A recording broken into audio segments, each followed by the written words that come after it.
Hey there, my Rotation 411 Astrology subscribers. So today we're going to talk about Mercury going retrograde in a few days, and it's May of 2021. I believe it goes retrograde on the 29th. So right now we're in the first shadow phase. I just want to give you a little pep talk, and I'm going to share a little story about something I saw in Synastry about a celebrity couple. So I've been wanting to share this story, so I thought Mercury's coming retrograde again. I'll just go ahead and throw it in this video. First of all, when Mercury goes retrograde, and I was mentioning this in the Mercury square Neptune video, if you want to check if you have that with your partner or person of interest, I'll put eventually put the link below to Cafe Astrology where you can run your synastry. And if you want to know, sorry, there's a siren going by. If you want to visually see how to do that, I'm working on soundproofing my room. I got about halfway done last night, and not my bedroom, but a room I have, and so it's gonna be better soon. Anyways, if you really want to know like how to look it up, you want me to walk you through step by step, that's what the Celebrity Synastry series is for. And we're going to talk about a celebrity couple in a moment. I hate to call them out because I've actually met this person. They're not super famous, maybe only half of you will know.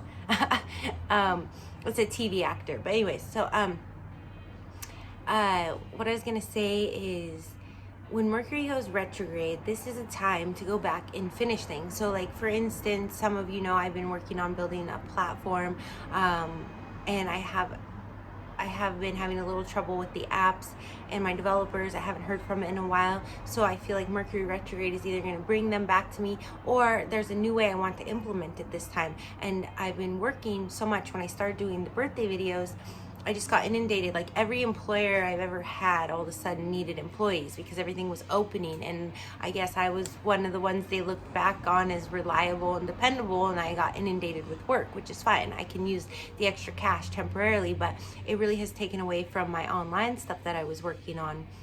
And I'm working on, fixing that, but I do think Mercury retrograde is going to bring me that time and that focus to go back and finish that up.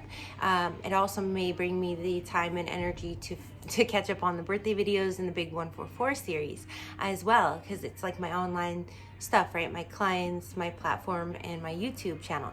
So I'm really hoping Mercury retrograde will give me the time for that, and I feel like it might be more fruitful than me trying to do it in this time where I was called to work on all these other relationships, projects, endeavors, right?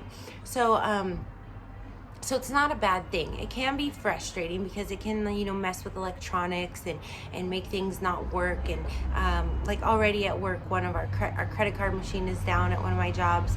The other one, weird stuff happens sometimes, especially Mercury retrograde there. But anyways, so it's not like the best time to travel. The one thing I really don't recommend is signing any kind of contracts or leases or anything like that. It's a good time to explore. It's also a good time to go back and clean out your stuff and clear that space to open up for new things to come in, or for you to make a move if you're supposed to, lightening your load.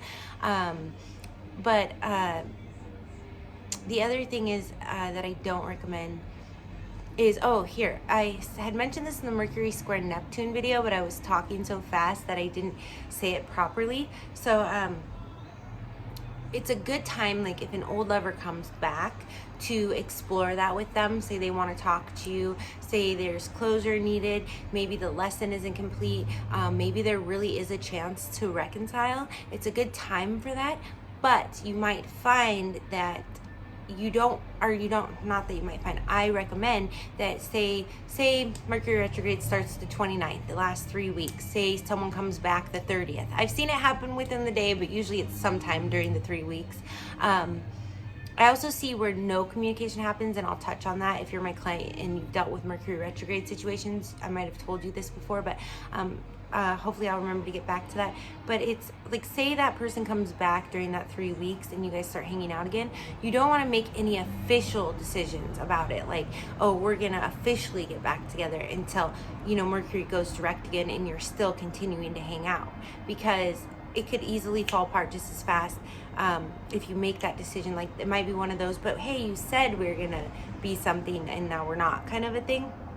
And so it could be really disappointing, like up and then straight down, kind of they pull the rug out from under you again, you feel like. And this may have been a Mercury retrograde thing that you two went through in the past, you just didn't realize it was Mercury retrograde, right? If somebody pulls the rug out from under you or something like that. Or it could be, you know, other things too. It could be like you two decide that you're gonna move it in together because you're getting back together, and then like you sign up for something, or maybe one of your parents agrees you guys can rent the basement, or so, you know, you come up with a plan, and then that plan falls apart. And then when Mercury goes direct, you're really going to see if you two really wanted to find a place together, because maybe it's not the first place, maybe it takes 5 places, you know, so you're really going to see how you two stick it out. So, you know, whatever's happening when Mercury is retrograde in your relationships, it's more of a time of exploration, figuring out, you know, do you get along, do you not, you know, can you work through old things? It's not the time to implement, you know, the future, right? You can talk about it, you can throw things around, but don't make any concrete decisions, because they may fall apart, and that can add some disappointment that would break you two that otherwise wouldn't have. You know, if you were just like, yes, well, let's wait another week, and then you know, sign the contract and get the play. You know what I mean? So that gives you an illustration of how to kind of work through that energy when someone comes back. Now, the other thing that I see that happens a lot with Mercury retrograde in relationships, and then I'm going to jump into the celebrity example I have, is couples. I'm really handsy today. Couples can that are on the rocks, like let's say they're dating but they're not official, or they've been off and on for years or something like that, and like they go through these ups and downs and pulling the rug out from under each other and all that. What can happen, and I've seen it actually happen to the day, but not always, even the shadow phases can do it. It can start up in the like 2-week shadow phase that we're going through right now before Mercury goes retrograde. All of a sudden the other one won't want to communicate, you know, and the other one's kind of left hanging, like, yeah, we're not together, but we still communicate a few times a week, and now nothing for weeks or something. You know, that can be very Mercury retrograde. And a lot of times it could be like the day Mercury goes direct, that person's calling you up again. So I've seen that a few times. But even with the same couples that I work with my clients, it's not, I've seen it maybe like 2-3 times in a row, and then the next one they kind of get through Mercury retrograde and actually work through something. So and that's like with a couple I have that I think that they will end up together eventually. It's just his Saturn hasn't returned yet, not to give too much of their information. And she's just, I think she's got her women's intuition and knowing and hanging on to the future. But a lot of times, you know, we don't advise just in life people to wait around. But they also live in a more rural area, so I don't feel like there's maybe as many people to hang out with. I don't know. But anyways, so now let's get into this couple. So if you know who Justin Hartley is, he's an actor on This Is Us. So if you know that show, the triplets, I have met them before. I served them in a restaurant. They're really cool as people, but he's also been on a few soap operas and stuff. And so you may or may not know who he is, but he was dating, or he was married. He's been married 3 times now, because he just got married again to one of his co-stars from a soap opera. But his second wife, when I had served them, I kind of did a little research, and he had just married his second wife. This was like 3 or 4 years ago, I think, only, but they'd been together for a few years before, I think. Man, I'm gonna drop some stuff. It's just all speculation, you know, observation. I'm not saying it's rooted in reality. It's just patterns that I see, how I put things together. But what happened is, how did it work? Okay, I hadn't actually thought about this too deep in a while. I thought it would just come to me.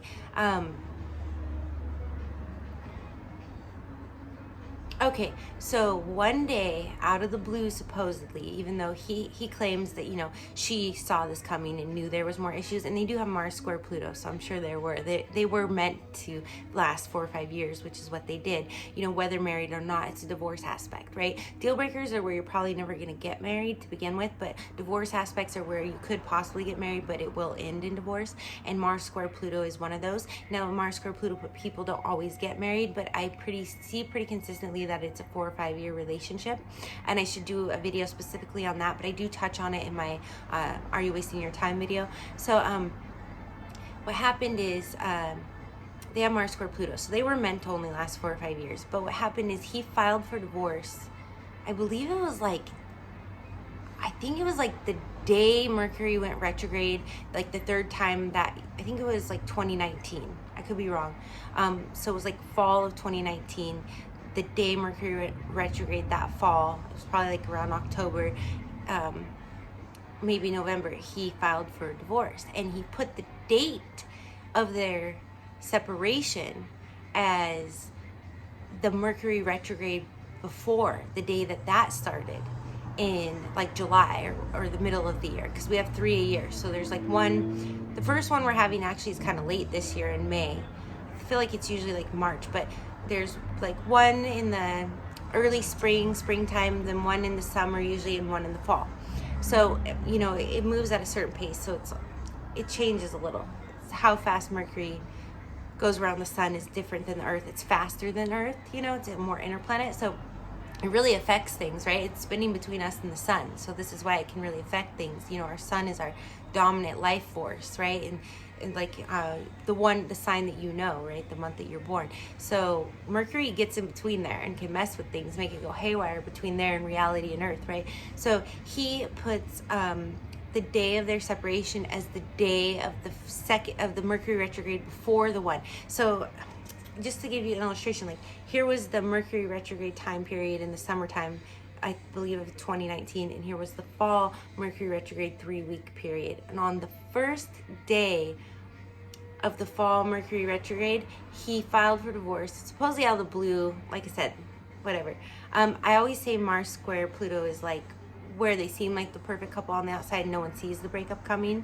And so that's definitely what happened here. They're actually one of the couples that helped me to learn that. But then he put their date of separation as the first day of the Mercury retrograde that happened in the summer. Now, do I think he did this purposely? Not at all.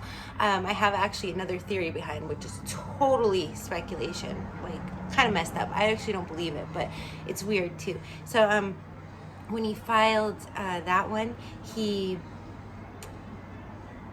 had just been seen, right, because it's Hollywood, like out with her like 2 nights before at an event. Like they were taking pictures, like on not a red carpet, but like a photo booth kind of thing for like some event or wedding or anniversary or something. But it was like a Hollywood event, and there was photos, and so when he puts the date of separation as like 3 or 4 months before, you know, everyone's like, what's going on here, right? But the interesting thing, and I'm not saying this is, you know, like my favorite true crime girl, Nora Jasmine, says, like, allegedly don't sue me, blah, blah, blah. I just found this connection, and I don't know if there's any validity or background to it, but the day that he put, which was the first day of the Mercury retrograde before, was one of his co-stars. I'm not even going to say his name. You can dig into it if you want, but one of his co-stars on the show where he works, birthday. So I don't know what that's about.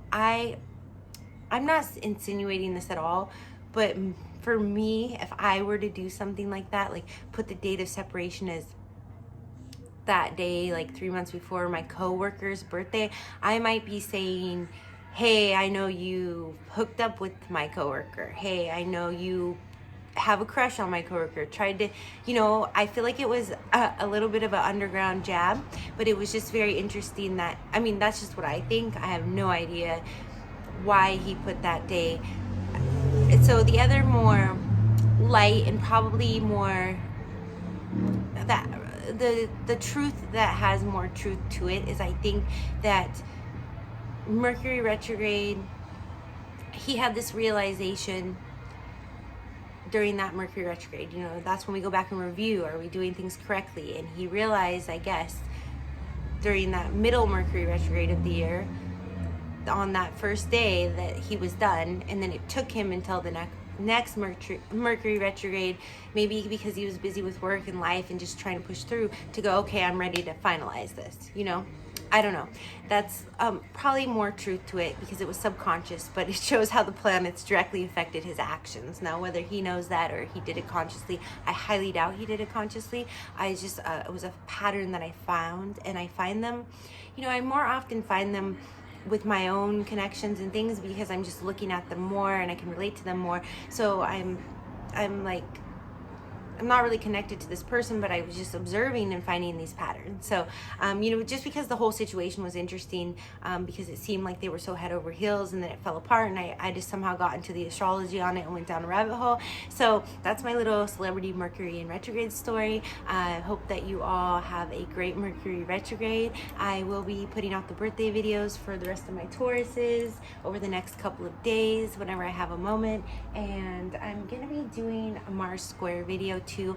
I might do that today, but I might just hop into the birthday videos. So if you want to know more about like Mars square Pluto or Mars square, I touch on it a little bit in the Are You Wasting Your Time video, but I definitely have more to say since then because I shot that about 2 years ago already, I think.